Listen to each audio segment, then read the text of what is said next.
sekarang kami sudah berada di makam Oboh, makam Syekh Hamzah Pansuri yang terletak di Desa Oboh, Kecamatan Runding, Kota Sepuluh Salam. Nah, makam ini sering dikunjungi oleh berbagai kalangan, baik pelajar, mahasiswa, maupun masyarakat umum untuk kepentingan berziarah maupun kepentingan yang lain. Berdasarkan berbagai sumber, Syekh Hamzah Pansuri ini adalah ulama sufi sekaligus sastrawan.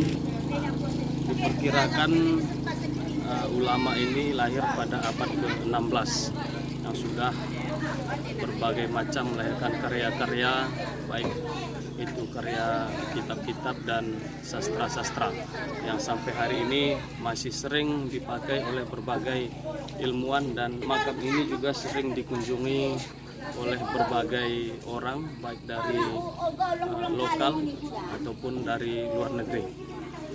Baik, mari kita saksikan bagaimana situasi di dalam makam.